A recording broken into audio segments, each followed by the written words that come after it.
Почитуван народен правобранител, колеги пратеници,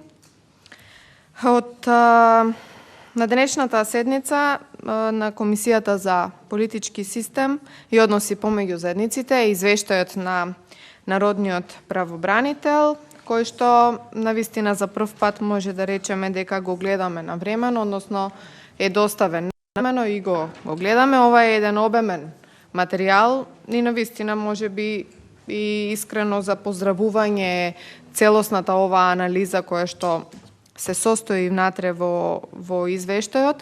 Кога ќе ги споредиме другите извештаи кои што пристигаат на оваа комисија со овој извештај, навистина има доста податоци, има примери, навистина можеме да видиме каде се посочени проблеми, во кои делови треба да се реагира и навистина можам уште еднаш да ги потврдам и сите овие тврдења на народниот правобранител дека сега малце опозиционерски да го сето тоа кажам, дека не постои област во Република Македонија во која што не постои кршење на основните човекови права и по области буквално во секоја една област која што така таксативно, одлично ја навел народниот правобранител, буквално нема одредени препораки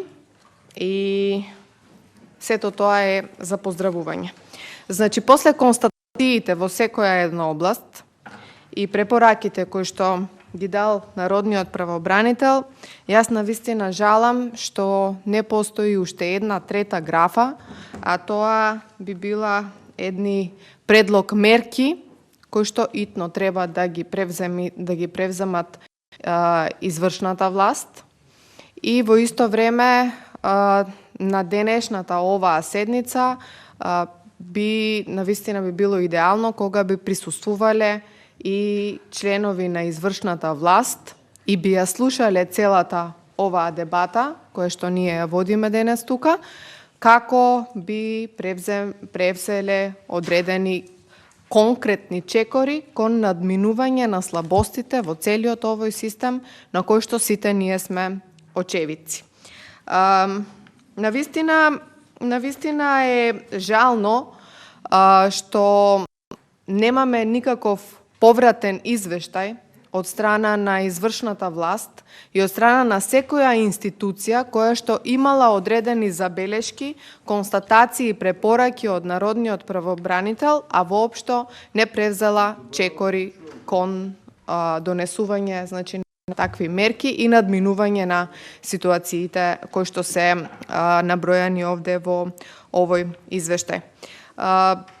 Мислам дека тоа е една и од обврските кои што ги има извршната власт и затоа всушност и постои народниот правобранител да даде и конкретни одредени предлози.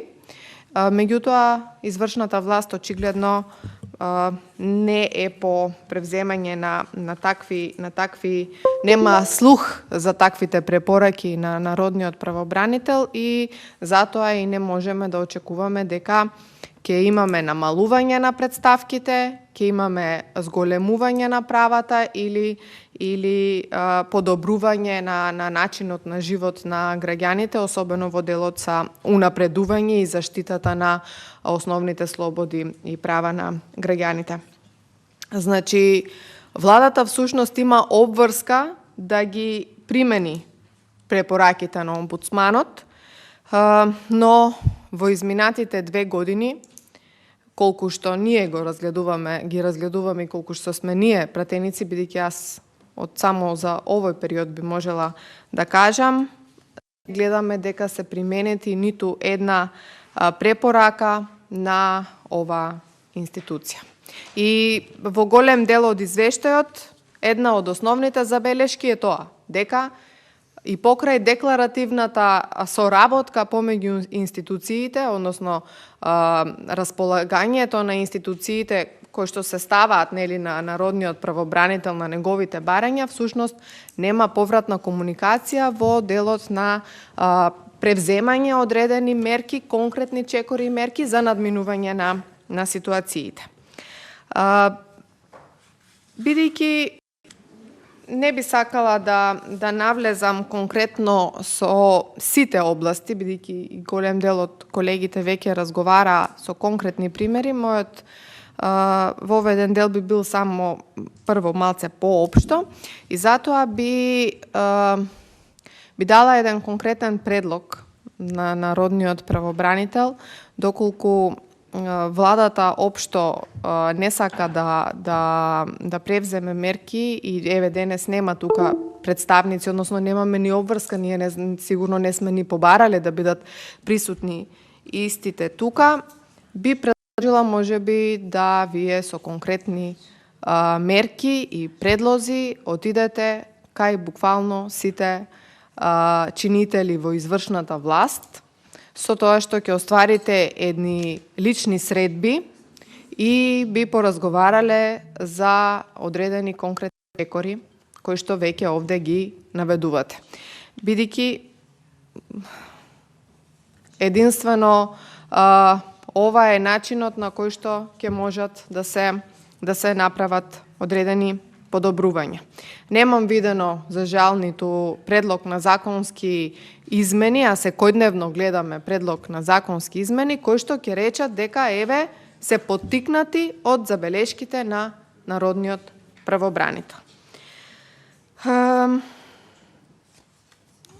Во делот на извештајот, мислам дека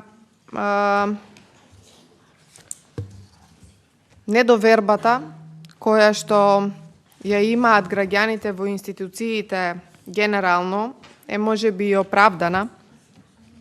И јас би сакала да зборувам она за што можеби и сум најзаинтересирана да зборувам, а тоа е за правосудството, за јавното обвинителство и за представките поднесени токму во тој дел и на забелешките поднесени токму во тој дел од страна на народниот правобранител.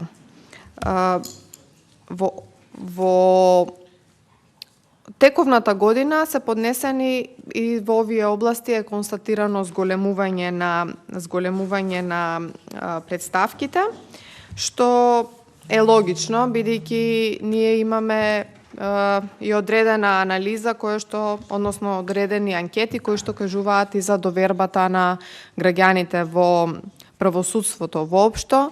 8% доверба сигурно не е случајно, односно недовербата еве ја гледаме и на дело преку овој извештај. Меѓутоа, во насока на тоа што го зборував претходно, сметам дека сите овие забелешки, само што малку по-конкретни би рекла, би требало да бидат испратени и до судскиот совет и до државниот јавен обвинител. Бидејќи не можеме да зборуваме за забелешки кои што ги има народниот правобранител во правосудството и да зборуваме дека нема комуникација со одредени судови или одредени судови не даваат одредени информации на време, не се ставаат на располагање, а во исто време ние овде на извештајот, годишниот извештај на судскиот совет да зборуваме за ажурни и за неажурни судови. Да зборуваме за оценки на конкретни судии што можеби во конкретните случаи не се ставиле на располагање на народниот правобранител.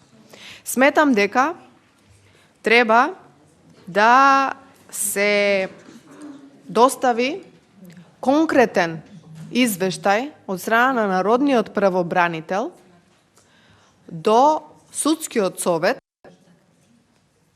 тоа како една дополнителна мерка за да може да оди во насока на подобрување на комуникацијата, да народниот правобранител се обрати до судскиот совет со забелешки за конкретни судии кои што не се ставаат на располагање, молчат односно не одговараат на барањата на народниот правобранител, како би можеле да имаме удел и во оценките кои што и судовите како ажурни и неажурни ги добиваат, председателите на судовите ги добиваат, а и конкретните суди ги добиваат. Истото би го рекла и до јавното обвинителство. Не може јавното обвинителство да молчи во конкретни случаеви, да не дава информации, довербата на граѓаните во јавното обвинителство да биде минимална, да зборуваме секојдневно дека има години во предистражни постапки, граѓаните поставуваат представки со кои што велат дека не знаат до каде се нивните предмети, а државниот јавен обвинител да не биде информиран за работа на конкретни јавни обвинители, односно дека затајува целиот овој систем, односно некаде се молчи. Значи, таа комуникација народниот правобранител мора да ја доведе малце на повисоко ниво. Ние овде декларативно можеме да зборуваме на сите теми. Можеме да зборуваме за секоја област. Меѓутоа, во областите кои што се најкритични во Република Македонија, во кои што граѓаните немаат доверба, се судството, правосудството, јавното обвинителство, и таму треба да бидеме највнимателни и таму треба можеби да дадеме најмногу инпут, особено во делот на неодговарањето за тоа што не може, како што извршната власт треба да ги почитува забелешките на народниот правобранител, така треба и судската, правосудството исто така да има свој удел. Морам да кажам дека во општиот дел во правосудството имаме зголемување на бројот на представките и дури и имаме голем број на поднесени представки кои што се однесуваат на веќе завршени судски постапки, каде се укажува на незаконско работење на конкретни суди. Ова го пишува во извештајот и затоа и покрај вакви белешки, незаконско работење на конкретни суди, каде и да реагирате, какви представки да се направат, на крајот ќе заклучиме дека освен поднесување на конкретни предмети и докази, друго ништо не можеме да направиме. Ветингот за кој што се зборуваше, а кој што треба да произлезе и од едни вакви дебати, и од констатации по вакви извештаи, мора да се реагира итно и мора да се оди чекор натаму, односно, бидејќи со разрешување на тројца, четворица и 5 судии, не можеме да направиме ништо конкретно. Гледаме дека и во конкретниот случај, и во конкретниот извештај, народниот правобранител, омбудсман, посебна институција, констатира работи кои што ние како опозиција секојдневно ги зборуваме. И колегите пратеници од власт цело време го забележуваат тоа, но ние сами не сме моќни да направиме ништо. Тоа значи дека конкретни мерки и чекори после забелешките, односно констатации и препораките, треба да дадеме и конкретни предлози. Конкретни предлози, кои што ќе бидат доставени до владата и истите да бараме од нив извештај дали се почитуваат. Во голем дел од забелешките морам да напоменам дека судењето во разумен рок, и јас тоа често знам да го прокоментирам и да го дадам како забелешка, бидејќи завршувањето на еден предмет според мене во одреден рок не значи и квалитетно завршување на одреден предмет. Роковите кои што се поставени, дали се поставени, дали се разумен рок, дали се правилни, треба и тоа можеби уште еднаш да се происпита, бидејќи не е само да се зборува дека одреден предмет треба да биде квалитетно завршен за кратко време, туку и треба да зборуваме и за начинот на кој што се води целата постапка. Бидејќи додека гледаме да завршиме побрзо еден предмет или како се завршува побрзо еден предмет, во меѓувреме се кршат и други права кои што ги имаат и обвинетите во конкретниот случај. Во делот на правосудството би рекла дека народниот правобранител вака вели: народниот правобранител за претставките во кои што се бараше промена на судски одлуки и се посочуваше дека одредени судии работат нестручно и несовесно, укажуваше дека не е надлежен да постапува, тоа што го спомнав и предходно. Им беше даван правен совет понатамошната заштита на своите права да ја бараат пред Судскиот совет на Република Македонија. И сега, бидејќи ние тука заедно ги разгледуваме извештаите на Судскиот совет, и кога ќе речеме дека одредени претставки има поднесено за нестручно и несовесно работење на конкретен судија, знаете ли што вели претседателката на Судскиот совет? Дека и тие не се надлежни за постапување за конкретни предмети, односно претставки каде што се зборува за нестручно работење на конкретен судија.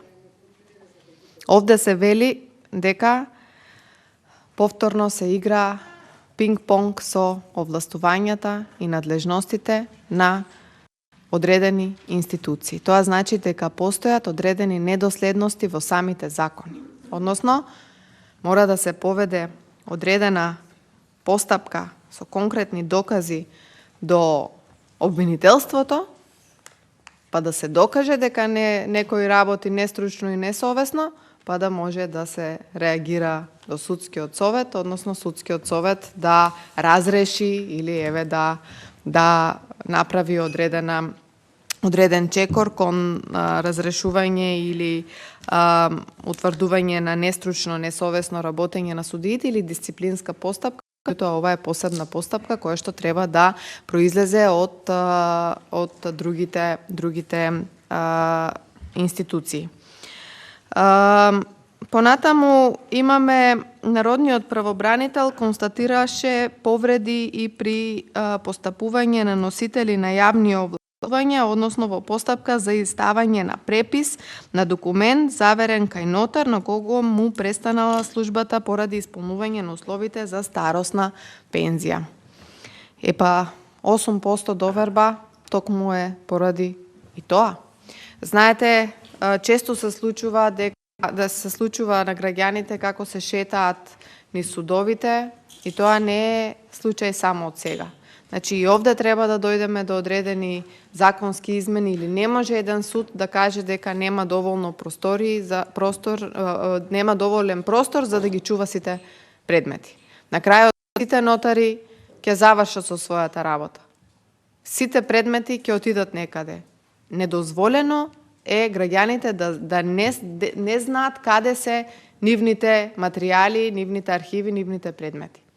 Ова треба да се постапи подитно и треба да се види кои се конкретните чекори кои што треба да се превземат. Понатаму претставки кои се однесуваат на работа на адвокати. Исто така ние слушаме секојдневно дека во адвокатската комора ниту некој одговарал дисциплински, ниту се поведуваат постапки, а свесни сме и за одредени недоследности или неповедување на никакви дисциплински одговорности на адвокат, кои што прават одредени големи проблеми врз правата на граѓаните. Понатаму во друг дел е таму каде што се горлив проблем се јавува и го констатира исто и народниот правобранител е во постапките пред јавното обвинителство. Значи двојно е зголемен споредбено со претходната година бројот на претставки и тоа укажува и на недовербата генерално на граѓаните, а и на проблемот со кој што се соочува и јавните обвинителства, со кои се соочуваат јавните обвинителства. И сега ние се жалиме дека нема доволно јавни обвинители или нема доволно луѓе за да се сработат сите работи, но на крајот од денот средствата наменети и за јавното обвинителство, и за судството, и за народниот правобранител е таа која што ги утврдува владата. Се тие средства, намалени се средствата секаде, а на крајот од денот се жалиме дека дека нема кој да ја сработи работата, нема кој да даде извештај, нема кој да одговори на конкретните барања, исто и во работата на народниот правобранител. Значи, намалувањето на средствата во овие конкретни институции, според мене, не значи ништо друго, освен недозволување на самите институции да ја работат својата работа онака како што се очекува од нив. Ако во 2020 година народниот правобранител констатирал подобрена комуникација со обвинителството во однос на доставување на навремени и суштествени одговори на барањата на народниот правобранител, за 2021 година ситуацијата е сосема спротивна. Ова се однесува на основното јавно обвинителство Скопје и Вишото јавно обвинителство Скопје, кои во поголемиот дел на случаи ненавремено постапуваат, доставувајќи нецелосни одговори, па за да ги добие потребните известувања народниот правобранител беше приморан во сите случаи да поднесува ургенции. Ова според мене е недозволено. Замислете како би одговориле овие институции или конкретно јавното обвинителство на барање на било кој граѓанин, односно и на друга институција. Ако треба народниот правобранител да пушта ургенции за да добие одговор за конкретни барања, можете ли да замислите во каква ситуација се граѓаните, кога не можат да извршат увид во предмети кои што со години се водат за нив? Кога не можат да видат предистражни постапки до каде, до кога не можат да видат поднесени кривични пријави со години ставени во некоја фиока и каде затаиле и кој ги оставил таму да стојат, тогаш е јасно во каква ситуација се наоѓа судството и обвинителството генерално во Република Македонија. И замислете, ова го констатира народниот правобранител во извештајот. Можете да замислите до колку треба да биде критична ситуацијата за да биде напишано во овој извештај вака. Јавното обвинителство воопшто не одговара на барањата на народниот правобранител и во неколку предмети, дури откако била поднесена повторна ургенција, е доставен формален одговор кој воопшто не соодветства со информациите кои биле побарани да се достават. Кога ќе дојде државниот јавен обвинител овде, ќе ве молам и вие, колеги од власта, заеднички да му ги поставиме овие прашања и да продискутираме со него за неодговорноста и начинот на непостапување. Односно, кој може да се дрзне да не одговори и да не постапи по барања на народен правобранител, а очекуваме основни човекови права да бидат заштитени. Не тие се институциите, очигледно кај што се најголеми кршители на основните човекови права.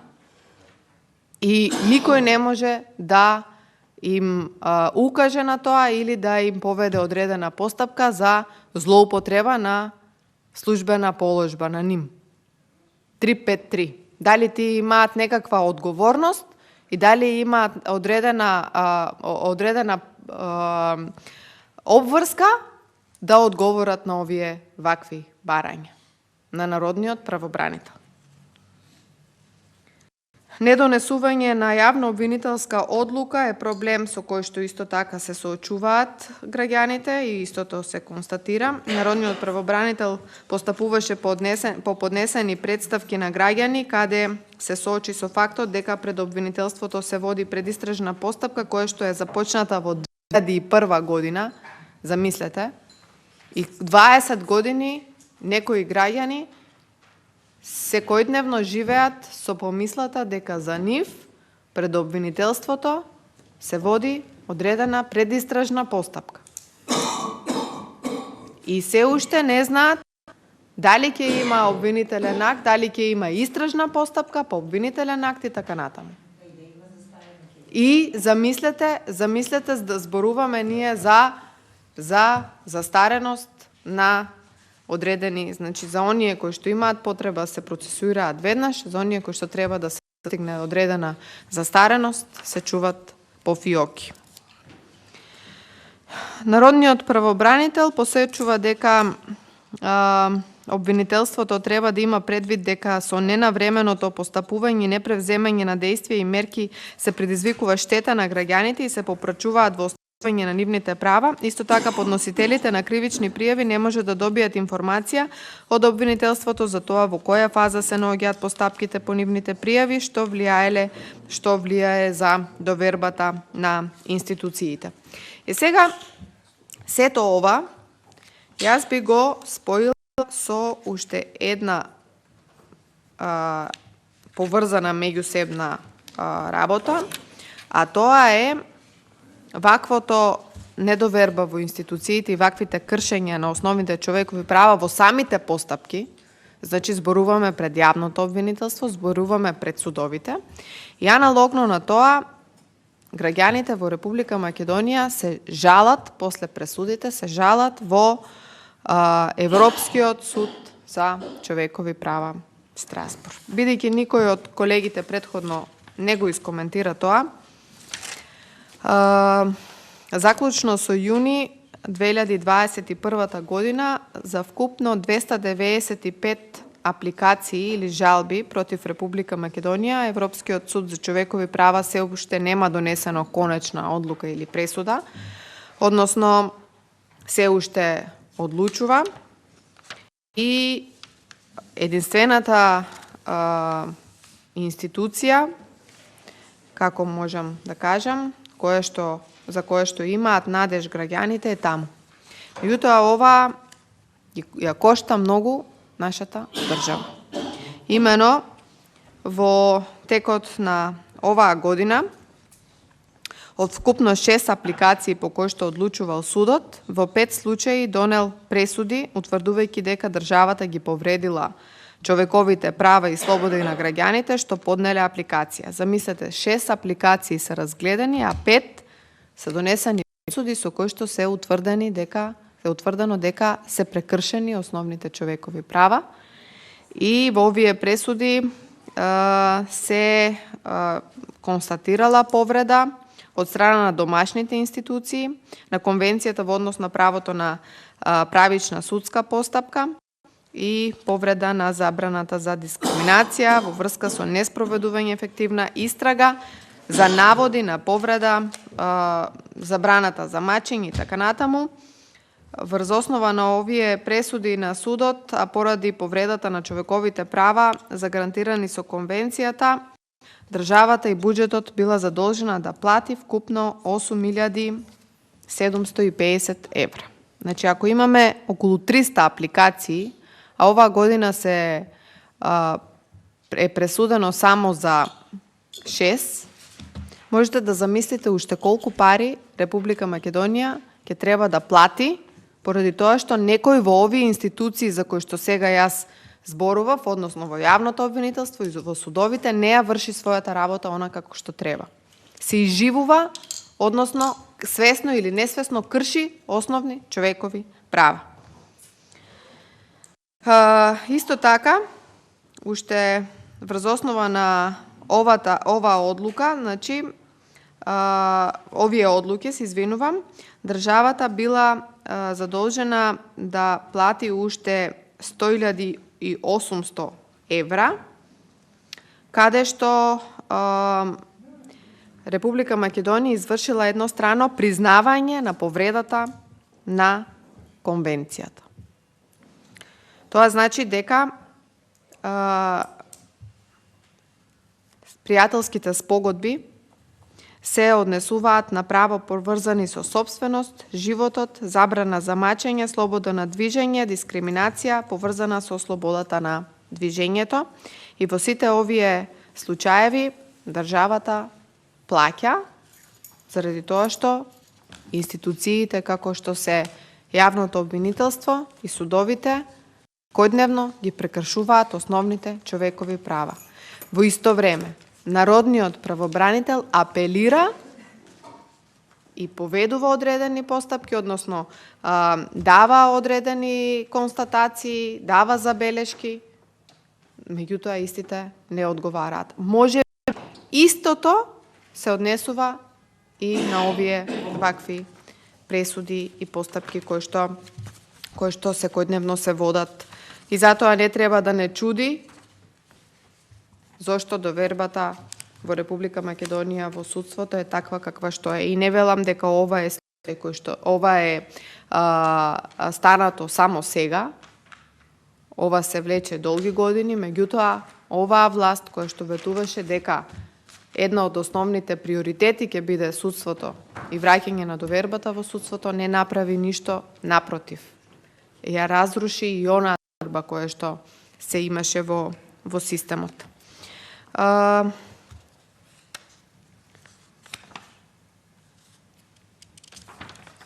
Би зборувала уште многу, меѓутоа со оглед на времето кое што го имаме, а и бидејќи има и други колеги заинтересирани да зборуваат, јас би преговорила и само на кратко само да го најдам, за пописот и за тоа што го констатирал народниот правобранител во врска со представки поведени по пописот, спроведениот попис од 2021 година. Имало поднесени неколку представки и повеќе телефонски јавувања во врска со одредени констатирани проблеми, односно граѓаните во поднесените представки се жалеа на тоа дека на иста адреса се водат лица кои не живеат таму. Тоа е нешто за кое што ние како опозиција многу дебатиравме во ова собрание и на говорница, а колегите од власта мудро молчеа бидејќи сметаа дека предложениот закон е онака како што треба. Сакав само да ги потврдам наводите кои што ние ги зборувавме овде со денови. За недоразбирањата, за пропустите кои што ќе станат при спроведување на законски решенија кои што се нецелосни при самото нивно поднесување овде во собранието. Во однос има најдено забелешки, односно представки во однос на непостоење графа припадност на религија. Исто така е забелешка која што јас според мене сметам дека и моето основно право е нарушено. Вероисповед во системот на попишувачот, понатаму лице припадник на одредена заедница не бил попишан како нејзин припадник, дека припадници на одредена заедница агитирале во насока на други лица од друга заедница, да се попишуваат како нивни припадници, непоставување на прашања од страна на попишувач кои се однесуваат на попреченоста на некој член на семејството и слично.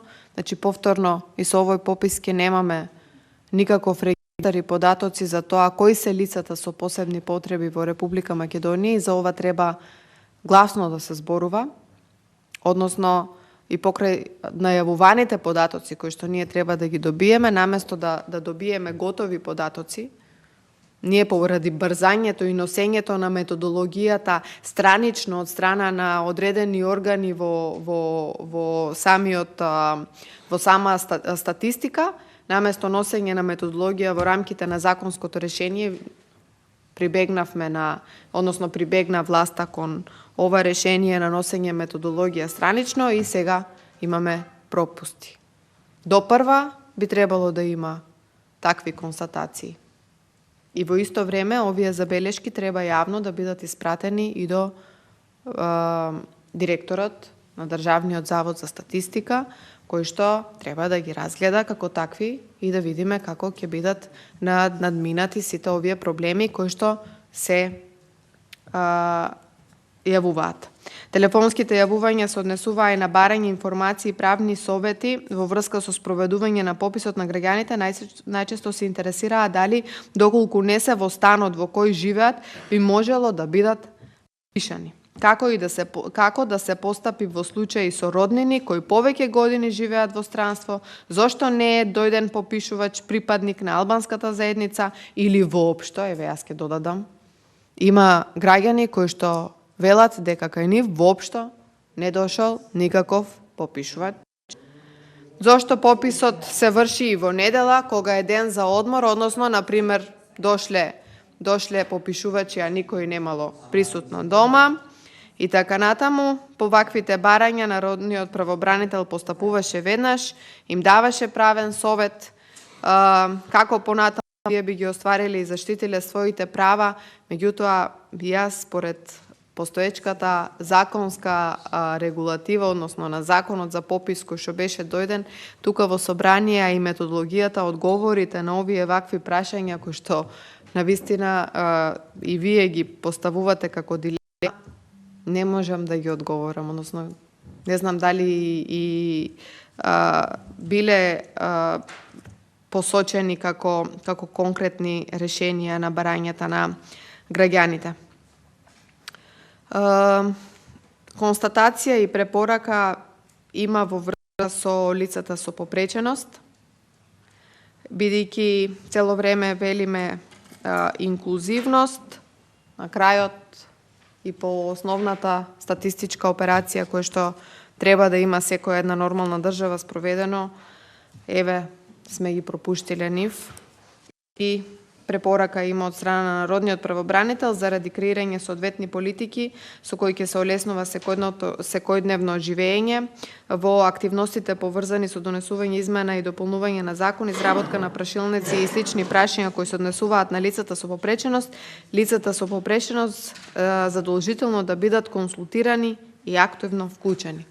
Кога, господине народен правобранител? Во наредниот попис ли? Мислам дека ова ниту може да се надмине, ниту еве оваа конкретна препорака не може да се реагира во врска со неа, бидејќи сами сме сведоци дека директорот на Државниот завод за статистика вели дека ова е завршена работа, дури непопишаните понатаму не можат да, односно лицата за кои што нема податоци, не можат да бидат допопишани или да добиеме конкретни информации во врска со нивните барања. Јас не би должела повеќе, само ќе кажам дека за жал, за да не се повторам со други колеги, за жал средствата за работата на народниот правобранител, односно буџетот за народниот правобранител, помина низ еден ребаланс, една одлука за прераспределба на средства помеѓу буџетски корисници на централната власт и помеѓу фондовите со кои буџетот се намали за 6 милиони денари. И во врска со делот на работата на народниот правобранител, јас би прашала дали ќе инсистирате и понатаму за носење на вашите заменици вовде во Комисијата за избори и именување, бидејќи знаеме дека цела една година нема одлука, односно немаме изгласано заменици на народниот правобранител, како што еве на пример е случајот со Струмица, затоа дека нема. А во исто време, одредени лица кои што беа веќе предложени од ваша страна, во меѓувреме имаат добиено други работни места, бидејќи цела една година една ваква одлука стоеше во неодговорена во собранието. Немаме ново барање, односно, колку што знам, последниот пат кога беше на дневен ред оваа точка беше прескокната, односно не е ставена на дневен ред и се надевам дека вашата ажурност за поднесување на овој ваков извештај од друга страна ќе се види и со итно именување на ваши заменици онаму каде што треба и се надевам